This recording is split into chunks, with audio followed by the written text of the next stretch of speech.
तो बच्चों स्वागत है आपका फिर से हमारे चैनल मैथोपीडिया पे। तो हम लोग कर रहे थे लगातार अपने मॉडल पेपर क्वेश्चंस, ठीक है? तो आज हम लोग का आपके सामने है फिजिक्स का मॉडल पेपर, ठीक है? हम लोग क्या करने वाले करेंगे आज हम लोग और है। तो एक शानदार कोटेशन है कि जो आप चाहते हो उसे पूरा करने में लग जाओ, ठीक है? बिना एक्सक्यूज़ किए हम लोग को क्या करना है कि अगर हम लोग आपके दिमाग में अगर आप सोचे हो कि पॉलिटेक्निक बस सोचते समय ही आपको इतना टाइम लेना ले लिए आप। चलिए हम लोग शुरू करते हैं अपने शानदार सेशंस को आज के अपने पहले क्वेश्चंस के साथ। तो पहला क्वेश्चन हम लोग को बोल रहा है कि सूर्य का ताप नापा जाता है। सूर्य का ताप किस चीज़ से नापा जाता है इसके बारे में है, ठीक है? यानी कि सन है तो सन में जो हीट होता है, ठीक है? ही उसको हीट को मेज़र करने के लिए हम लोग किस चीज़ को यूज़ करते हैं? प्लेटिनम तापमापी द्वारा होता है या फिर गैस तापमापी द्वारा होता है, उताम ताप अ, उताममापी द्वारा या फिर वाष्प द्वारा। इसको जो मेज़र किया जाता है वो जो मेज़र किया जाता है उताममापी द्वारा, ठीक है? तो पहला का जो आंसर होगा वो ठीक है? आगे यहाँ दिया है कि ऊष्मा चालकता का गुणांक क्या होगा? यानी कि गुणांक इसमें इट मीन्स ये पूछा जा रहा है आपसे डायमेंशन फ़ॉर्मूला क्या होगा, ठीक है? तो एक चीज़ देखो गुणांक निकालने के लिए हम लोग जानते हैं कि Q जो होता है, ठीक है? Q डायरेक्टली प्रोपोर्शनल टू होता है, ये हम लोग का फ़ॉर्मूला होता है। T1 माइनस T2 टेम्परेचर, ठीक है? और T टाइम हो गया आपका बाई हम लोग का हो जाता है आपका L। तो जब प्रोपोर्शनलिटी का साइन हटता है तो एक तरह का हम लोग के पास कांस्टेंट आता है जिसी को हम लोग बोलते हैं ऊष्मा का। तो के ए इज इक्वल टू हो जाएगा T1 माइनस T2 और फिर इंटू टी अब बाई हम लोग का कितना हो जाएगा एल। अब अगर हमको जिसका निकालना रहता है उतना इक्वल टू हम लोग के लिखेंगे, ठीक है? के इक्वल टू अगर हम लोग करते हैं तो के इज इक्वल टू हो जाता है क्यू एल, ठीक है? अब बाई हम लोग का हो जाएगा ए T1 माइनस T2 और ये हो जाएगा हम लोग का टाइम। अब इसका अगर यूनिट लिखते हैं तो इसका यूनिट हम लोग के लिए होता है जूल, ठीक है? इसका यूनिट हम लोग का हो जाएगा जूल, लेंथ का हो जाएगा हम लोग का मीटर, ठीक है? क्योंकि इस तरह से हम लोग निकालते हैं जूल मीटर हो गया और ये वाला एरिया है हम लोग का तो एरिया का हो जाएगा हम लोग का मीटर स्क्वायर, ठीक है? और ये हम लोग का टेम्परेचर है तो इसका हो जाता है हम लोग का डिग्री सेल्सियस और टाइम है तो इसका हो जाएगा हम लोग का सेकेंड। अब यहाँ से हम लोग इसका डायमेंशनल फ़ॉर्मूला को क्या कर सकते हैं, आराम से लिख सकते हैं। इसका अगर हम लोग मेज़र कर इसका लिखते हैं हम लोग, तो यहाँ पर हम लोग का हो जाएगा केजी मीटर स्क्वायर, ठीक है? केजी मीटर पर सेकंड स्क्वायर। के बाद हम लोग का यहाँ पर हम लोग का नीचे में आ जाएगा मीटर और यहाँ पर आ जाएगा डिग्री सेल्सियस और यहाँ पर आ जाएगा हम लोग का एस। अब यहाँ पर ध्यान दो कि ये मीटर से मीटर हम लोग का क्या हो गया, एक कट गया, ऊपर में हम लोग का बचा केजी। तो केजी के लिए हम लोग दिखाते हैं डायमेंशनल फ़ॉर्मूला एम से, जो भी डायमेंशनल फ़ॉर्मूला को दिखाते हैं बीमारी को, उसको हम लोग स्क्वायर ब्रैकेट में यूज़ करते हैं और यहाँ मीटर एक बचा ऊपर में, तो इसका हो जाएगा एमएल। अब यहाँ पर देखो, यहाँ सेकेंड का स्क्वायर है, जब ये पावर ऊपर में है -2 है, नीचे आएगा तो पावर इसका पावर 3 हो जाएगा। देखिए टी का पावर हम लोग इतना लिखेंगे माइनस का 3 और इसका हम लोग का हो जाता है, कहीं-कहीं आपको थीटा लिखा हुआ रहेगा, थीटा माइनस 1 और नहीं तो बहुत जगह आपको इस तरह से लिखा रहेगा एम-एल-टी का पावर -3 और फिर के का पावर माइनस का 1। तो ये हम लोग का हो जाता है ऊष्मा चालकता का गुणांक का हम लोग का फ़ॉर्मूला, ठीक है? कि इस तरह से हम लोग निकाल सकते हैं। तो अगर इस चीज़ पे अगर आप लोग को डाउट है, ठीक है? तो मैं क्या करूँगा कि जितना भी तरह का जो बीमारी होता है, ठीक है? टोटल 15-20 क्वांटिटी जो इम्पोर्टेंट क्वांटिटी है उसके लिए मैं एक सेपरेट वीडियो हम लोग बना देंगे, ठीक है? आपको लिस्ट दे दिया जाएगा, निकालने सिखा दिया जाएगा कि आप लोग क्या कर सको कि ये जो बीमारी है किसी भी क्वांटिटी का, फिज़िकल क्वांटिटी का हम लोग क्या कर सकते हैं, निकाल सकते हैं, ठीक है?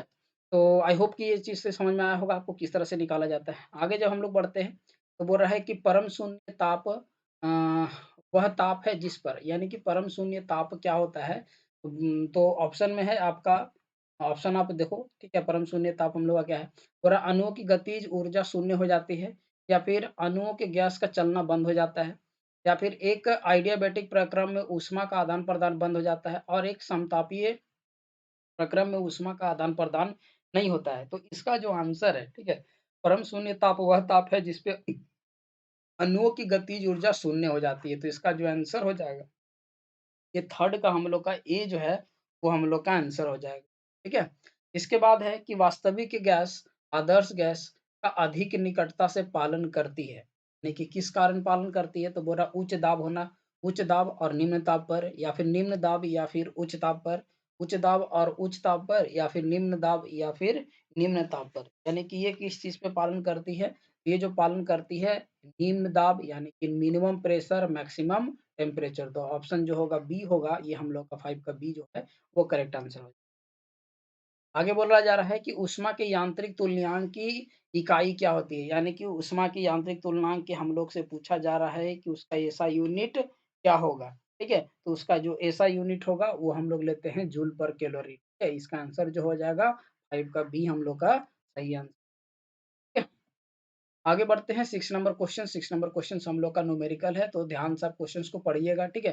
न्यूमेरिकल को सॉल्व करने का फॉर्मेट जो है, ये हम लोग आपको बताए थे कि किस तरह से हम लोग क्या कर सकते हैं, इसको न्यूमेरिकल को सॉल्व कर सकते हैं। तो देखिए क्वेश्चंस क्या बोल रहा है कि एक आदमी, ठीक है, एक गेंद को ऊपर की दिशा में फेंकता है, यानी कि यहाँ पर अपना पोपटलाल है, ठीक है?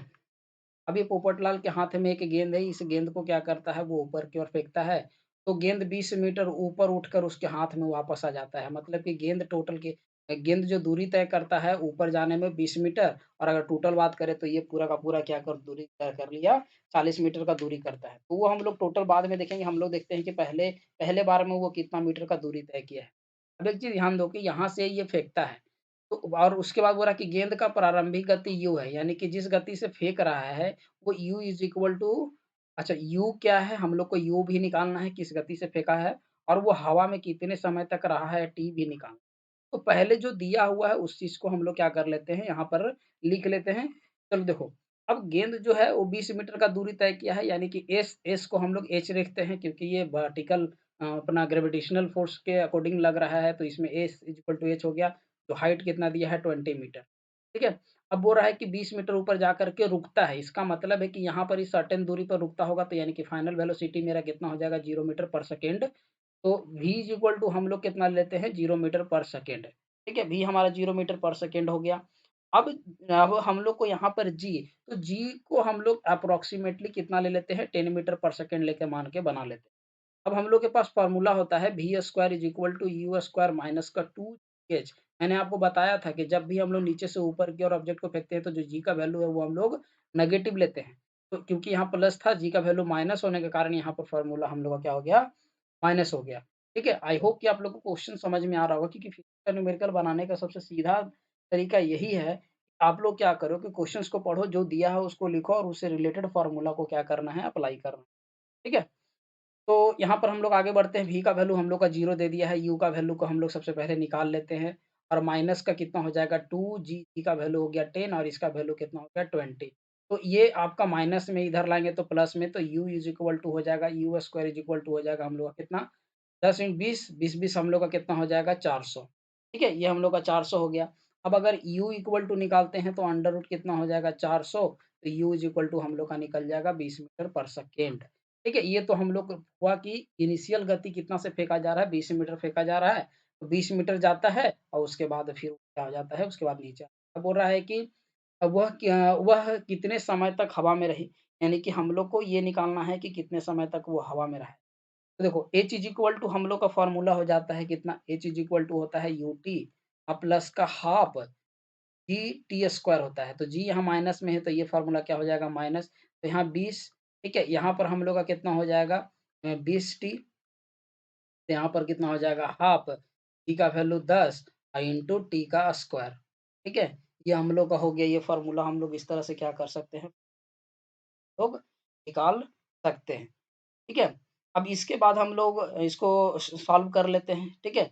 अब एक चीज़ ध्यान दो, यहाँ पर हम लोग को दिक्कत क्या होगा, क्या बोल रहा है कि कितने समय तक हवा में रहा?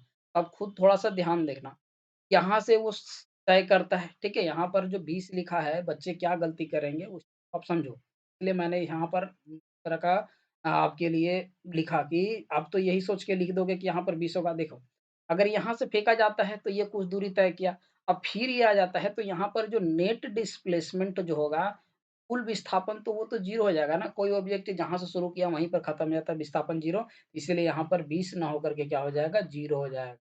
समझे? इसलिए इस क्वेश्चन को ध्यान देने वाली बात इस क्वेश्चन यही है, ठीक है?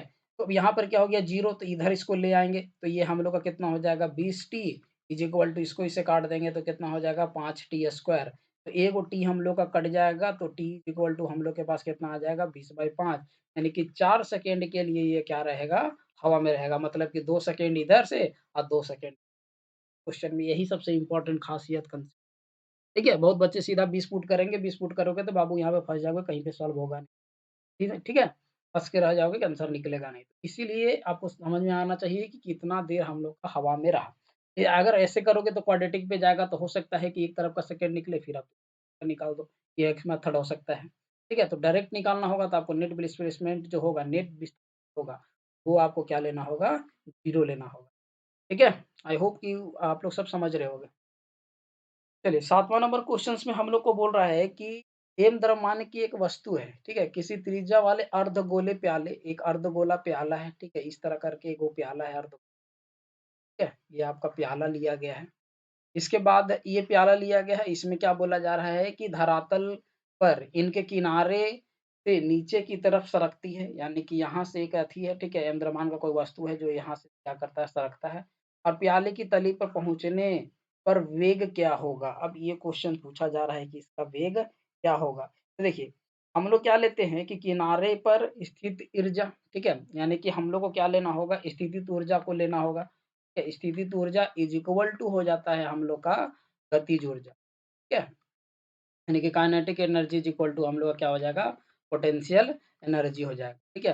तो यहाँ पर काइनेटिक एनर्जी स्थितिज ऊर्जा का बात करें तो हम लोग का हो जाता है mgr, अदर काइनेटिक एनर्जी का बात करें तो ये हो जाता है हाफ mv स्क्वायर, ठीक है? तो यहाँ पर हम लोग का m से m हो गया क्या? खत्म। और उसके बाद ये 2 जो है इधर आ जाएगा तो यानी कि 2 आर आ जाएगा हम लोग का इज इक्वल टू कितना वी स्क्वायर, तो वी बराबर हम लोग का क्या आ जाएगा अंडर रूट 2 जी आर, ठीक है? Under root 2 G R, under root 2 G R option number जो डी है वो हम लोग का क्या हो जाएगा? सही ऑप्शन हो जाएगा, ठीक है? 7वां नंबर क्वेश्चन का जो डी है वो सही है। 8 नंबर में बोल रहा है कि पृथ्वी का औसत घनत्व क्या होता है? ठीक है? पृथ्वी का औसत घनत्व क्या होता है? बोल रहा है कि जी के समृद्ध फलन होता है, ठीक है? या फिर जी पर निर्भर नहीं करता है, जी के व्यक्तिक्रम होता है या जी के अनुक्रमानुपाती होता है, ठीक है? यहाँ अनुक्रमानुपाती होगा, पति लिख ठीक है? तो हम लोग फ़ॉर्मूला क्या जानते हैं कि जी इज़ इक्वल टू हम लोग का होता है जीएम, ठीक है, बाई आर। यहाँ पर कैपिटल जी जो है वो ग्रेविटेशनल कांस्टेंट है, मास है और ये रेडियस है और ये हम लोग का ग्रेविटेशनल आपका ग्रेविटी है, ठीक है? ये ग्रेविटेशनल एक्सेलरेशन है। अब यहाँ पर हम लोग को देखा जा रहा है कि अगर हम लोग इसका बात करें, ठीक है? इसको अगर हम लोग तोड़ते हैं तो जी और यहाँ पर तोड़ेंगे तो 4/3 पाई आर का पावर 3 डी, ये हम लोग का फ़ॉर्मूला है। अब भाई हम लोग का कितना हो जाता है आर स्क्वायर, जब इसको अगर हम लोग ब्रेक कर तो यहाँ पर जो हम लोग देख रहे हैं कि ये जो डी है, ठीक है? जी जो है वो डायरेक्टली प्रोपोर्शनल टू है अ, इसके अथी या जी जो है वो डायरेक्टली प्रोपोर्शनल है हमारा किसका डी के। तो डी यानी कि डायमीटर, तो यहाँ पर इसका मतलब हम लोग का क्या हो जाएगा, इसका जो आंसर है, ठीक है? इसका आंसर हम लोग का क्या हो जाएगा डी, यानी कि डी जो है वो अनुपाती होता है उसके औसत घनत्व, ठीक है? इसका आंसर हम लोग का डी हो आगे बढ़ते हैं क्वेश्चन नंबर 9 पे बोल रहा है कि 2 ओम प्रतिरोध वाले यानी कि आर का रेजिस्टेंस का वैल्यू कितना दिया है 2 ओम दे दिया है। बोरा वाले प्रतिरोध तार के सिरों के बीच 4 वोल्ट, ठीक है? तार के सिरों के बीच में कितना वोल्ट का लगाया जाता है, ठीक है? यानी कि वोल्ट कितना हो गया, वी का वैल्यू हम लोग को कितना दे दिया है 4 वोल्ट दे दिया है। विभवांतर है। तार के अनुप्रस्थ काट से गुजरने वाले इलेक्ट्रॉन के प्रति सेकंड क्या होगी? यानी कि 1 सेकंड में कितना इलेक्ट्रॉन गुजरता है ये निकालना है। सबसे पहले हम लोग ओह्म्स लॉ के अकॉर्डिंग धारा को निकाल लेते हैं।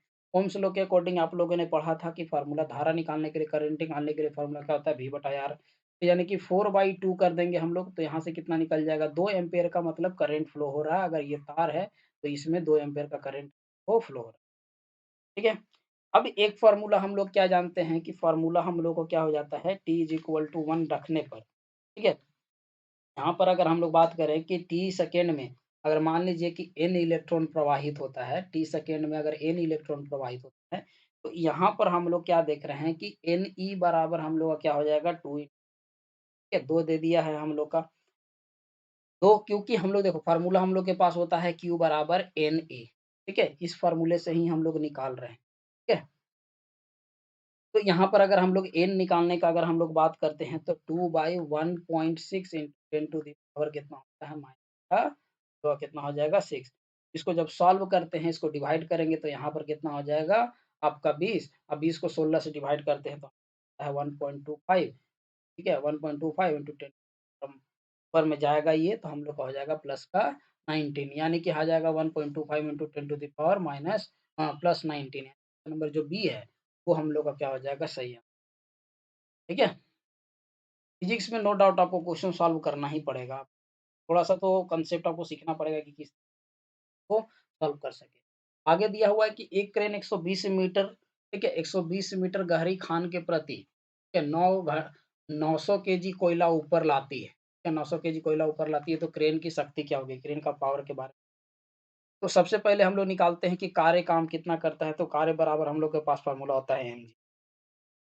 यहाँ से निकालेंगे तो हम लोग का कितना हो जाएगा 900 ठीक है, यानी कि हम लोग को निकालना हो जाएगा ये 120 मीटर से निकाला जाता है, ठीक है? क्वेश्चन्स को हम लोग देख लेते हैं कि कहीं क्वेश्चन्स में कोई गड़बड़ी तो नहीं है, ठीक है? यानी कि 900 के किग्रा अथी को किलोग्राम हम लोग का निकाला जा रहा है कोयला और जो जी का जो वैल्यू है, ठीक है? जी का वैल्यू हम लोग को कितना लेना है 10 ठीक है? और हाइट कितना है हम लोग का 120 इसको जब सॉल्व करेंगे, इसको जब सॉल्व करते हैं, तो ये हम लोग का कार्य निकल गया और अगर शक्ति का फ़ॉर्मूला का अगर हम लोग बात करें, तो शक्ति का फ़ॉर्मूला का बराबर फ़ॉर्मूला होता है कार्य बटा समय, ये हम लोग का शक्ति निकालने कार्य हम लोग का कितना हो गया 9 इंटू ठीक है अभी 900 इंटू 10 इंटू 120 इंटू और समय हम लोग को कितना लग रहा है 60 इंटू 60 यानी कि इसको हम लोग को निकालना है प्रति घंटे ठीक है तो यहाँ पर जब इसको सॉल्व करेंगे पूरा को जब हम लोग सॉल्व करते हैं के पास कितना है 3000 वाट के आसपास ये जीरो जीरो कट गया ये हम लोग ये जीरो जीरो कट गया ये 6 से कट गया अ, कितना 6 दूनी 12 ठीक है? आपका 20 बार में कट गया फिर यहाँ ठीक है? इस तरह करके सॉल्व करते हैं जब हम लोग तो पूरा हम लोग के पास कितना आ जाता है 3000 ठीक है? चलो आगे देख रहे हैं 1 केजी ठीक है द्रव्यमान के क्षति से उत्पन्न ऊर्जा का मान क्या होगा? यानी कि 1 किलोग्राम से इसके लिए फ़ॉर्मूला हम लोग का निकलता है E is equal to mc square ये आइंस्टाइन का फ़ॉर्मूला है। ठीक है? तो m बराबर हम लोग का कितना हो गया 1 और c का वैल्यू है 3 इंटू 10 टू द पावर 8 का स्क्वायर। इसको जब सॉल्व करते हैं तो इस फ़ॉर्मूला को सॉल्व करेंगे तो हम लोग का कितना आ जाता है 9 इंटू ठीक है 10 का पावर 16 ठीक है? इंटू 10 का power 16 joule option number A जो है वो हम लोग का सही है। 12 बोला है 12 में हम लोग को बोला जा रहा है कि 12 मेगा हर्ट्ज की रेडियो तरंग सुनी जा सकती है।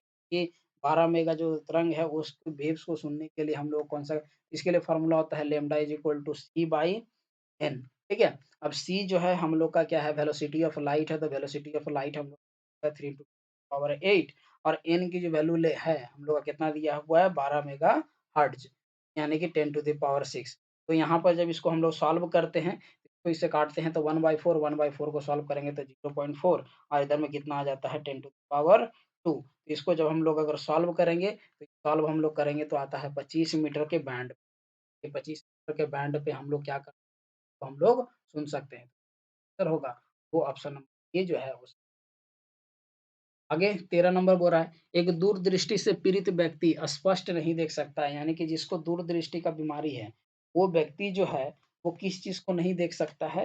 तो बोल रहा है कि एक दूरदृष्टि से पीड़ित व्यक्ति, ठीक है? निकट की वस्तुओं को वो क्या कर सकता है? नहीं देख सकता। होता यही है, बहुत लोगों को कन्फ्यूजन होता है कि सर दूरदृष्टि मतलब नहीं, दूरदृष्टि मतलब दूर का तो देख सकता है, सामने का नहीं देख सकता, यानी दूर की वस्तुओं, ठीक है? इसका आंसर हम लोग का क्या हो जाएगा? ये जो है, वो सही आंसर, ठीक है? अच्छा, निकट की वस्तुओं ऑप्शन नंबर जो ए है, जो ऑप्शन नंबर ए जो है, वो सही आंसर ठीक है? आगे 14 नंबर हम लोग क्वेश्चन है बोला यदि एक वस्तु यू मीटर पर सेकंड के प्रारंभिक वेग से एफ मीटर पर सेकंड स्क्वायर यानी कि त्वरण दिया है, यहाँ ए की जगह एफ दिया है, से चल रही है, तो दूसरे सेकंड में वस्तु द्वारा तय की गई दूरी क्या होगी? यानी कि दूसरे सेकंड में वस्तु के द्वारा तय की गई दूरी को हम लोग को निकालना है, ठीक है? तो देखो हम लोग के पास फ़ॉर्मूला होता है s n is equal to u plus ठीक है u plus half a two n minus one ये किसी भी सेकेंड का निकालने बोलेगा तो यही यहाँ पर ए इज इक्वल टू एफ दिया हुआ है और हम लोग का एन इज इक्वल टू कितना दिया है 2 दिया तो जब हम लोग एच टू जब निकालते हैं एच टू इस फार्मूले से निकालेंगे तो यहाँ से आ जाएगा यू ठीक है यू प्लस 1/2 एफ और यहाँ हो जाएगा 2 इंटू 2 माइनस का 1।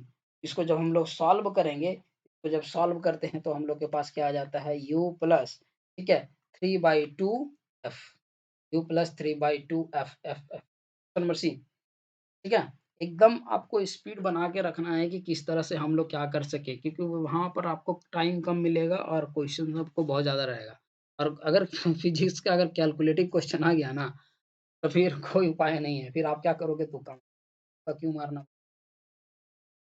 अगर देना ही है तो सही से दीजिए।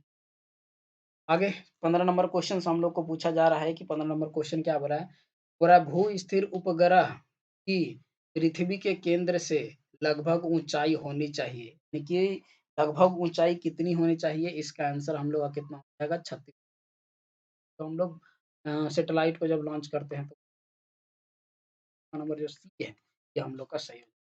आगे क्वेश्चन नंबर है कि 1000 वाट, ठीक है, और 200 वोल्ट वाली विद्युत प्रेस यानी कि आयरन की बात करा जा रहा है, ठीक है, कि तापन कुंडली का प्रतिरोध क्या होगा, ये हम लोग को बोला जा रहा है। इसके लिए फार्मूला हम लोग के पास है कि R is equal to v square by t, यानी कि P इक्वल टू हम लोग पावर निकालते हैं ना जी, वी स्क्वायर बाई आर, तो उसी को यहाँ पलट दिया गया। अब वी स्क्वायर कितना है, तो 200 इंटू 200, ठीक है, अब पावर कितना दे दिया, 1000 वाट दे दिया।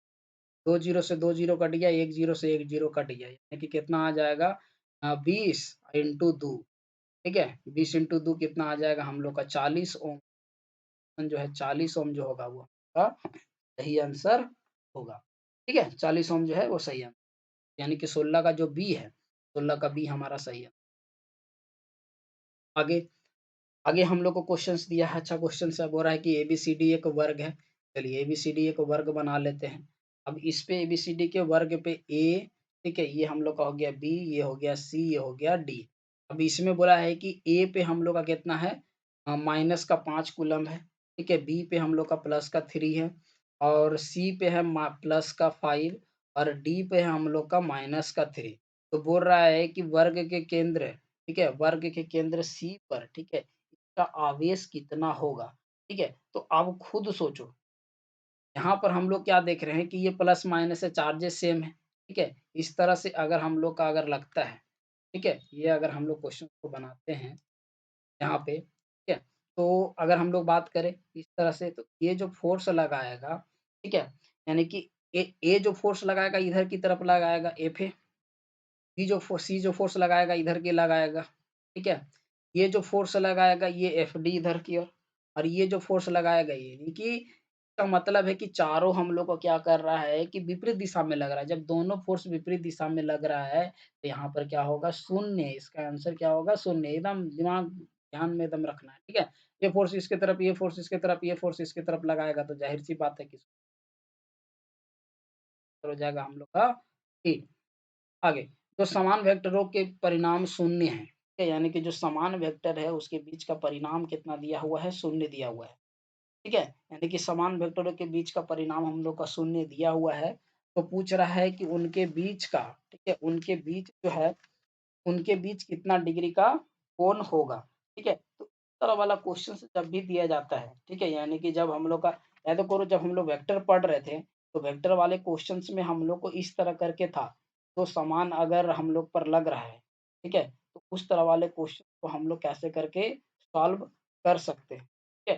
तो इसका जो आंसर होगा वो हम लोग का बी होगा, ठीक है? इसका जो आंसर होगा ये हम लोग का बी होगा, यानी कि जो समान वेक्टर है और परिणाम कितना है, शून्य है, उनके बीच पे क्या होगा, कल हम लोग का कितना डिग्री बनेगा, 0 डिग्री बनेगा, ठीक है?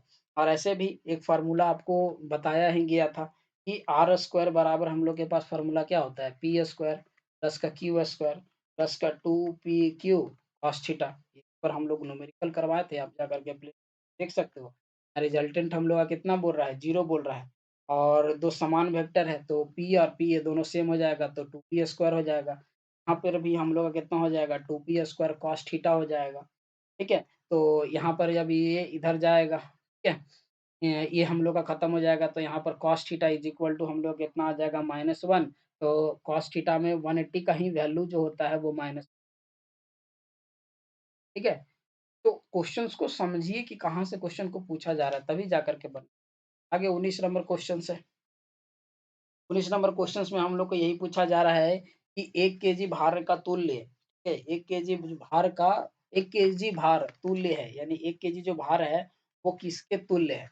4.8 केजी मीटर पर सेकंड के, ठीक है? या तो फिर पूछा जा रहा है आपका 9.8 न्यूटन के, या तो फिर हम पूछा जा रहा है कि 4.2 न्यूटन या फिर 981 डायन। तो W इज़ इक्वल टू अपने पास फ़ॉर्मूला क्या होता है? mg, ये फ़ॉर्मूला होता है। m 1 है और g का वैल्यू हम लोग कितना लेते हैं 9.8, यानी कि कितना 9.8 न्यूटन के आसपास का ये आंसर हो, ठीक है। आज का आखिरी क्वेश्चन जो है 20 नंबर क्वेश्चन है, बोल रहा है कि एक इंजन, ठीक है, इसमें पूछा जा रहा है कि एक इंजन का सामर्थ्य 30 किलोवाट है, ठीक है। एक इंजन के सामर्थ्य कितना है 30 किलोवाट है और इसके द्वारा 150 किलोग्राम, ठीक है, 150 किलो किग्रा के पिंड को 50 मीटर तक की ऊंचाई को तक उठाने में लगा समय निकालना। और जी का वैल्यू आपको दे दिया है 9.8 मीटर पर सेकेंड। हम लोग को निकालना है इसका समय निकालना। देखो तो P बराबर हम लोग को कितना दे दिया है, P बराबर हम लोग को दे दिया है 30 किलोवाट, ठीक है, 30 किलोवाट हम लोग को P का वैल्यू दे दिया है। 30 किलोवाट कहने का मतलब है कि 30 इंटू 10⁻³ ठीक है। M का वैल्यू दे दिया है कितना आपका 150 केजी को उठाना है। इसके बाद H का वैल्यू दे दिया है 50 मीटर। तो हम लोग P इक्वल टू हम लोग जब निकालेंगे तो mgh/t ये हो गया। तो यहाँ से जब T निकालना है तो इसके लिए फ़ॉर्मूला हो जाएगा mg/p। तो m का वैल्यू हम लोग पुट करते हैं 150 तो 9.8 इंटू 50 और नीचे में पावर कितना है 32,000। तो इसको जब सॉल्व करोगे आप, 0 से 0 खत्म हो गया, ठीक है? फिर यहाँ से 0 से 0 यहाँ से हम लोग का खत्म हो गया। इसके बाद इसको हम लोग सॉल्व करते हैं, यहाँ से 3 से कट जाएगा, तो यहाँ 3 से काटते हैं हम लोग, ठीक है? तो यहाँ आ जाएगा 10 और यहाँ पर कितना आ जाएगा 3 से यहाँ पर हम लोग का आ जाएगा 5। तो इसको जब पूरा और सॉल्व करते हैं, ये हो जाएगा हम लोग का 5 दूनी 10। इसको और जब सॉल्व करेंगे तो ये हम लोग का हो जाएगा 4.8, ठीक है? ये हो जाएगा, इसको और भी सब सॉल्व करोगे तो आपका लगभग आ जाएगा 2.45 के सेकंड के आसपास। तो ये हम लोग का 2.45 सेकंड जो हो जाएगा, ये हम लोग का सॉल्व, ठीक है? तो ये रहा हम लोग का आज का 20 क्वेश्चंस, जो काफ़ी कैलकुलेटेड क्वेश्चन है। तो हम लोग इसलिए हम लोग जानबूझ कर क्वेश्चन्स को क्या कर रहे हैं, कैलकुलेटिव क्वेश्चन कर रहे हैं, ताकि आप लोग अभी टाइम दो तो वहाँ पर आप लोगों को क्या होगा, चीज़ों को समझने में आसानी होगा। तो धन्यवाद, हम लोग मिलते हैं अपने नेक्स्ट सेशन में। तो तब तक के लिए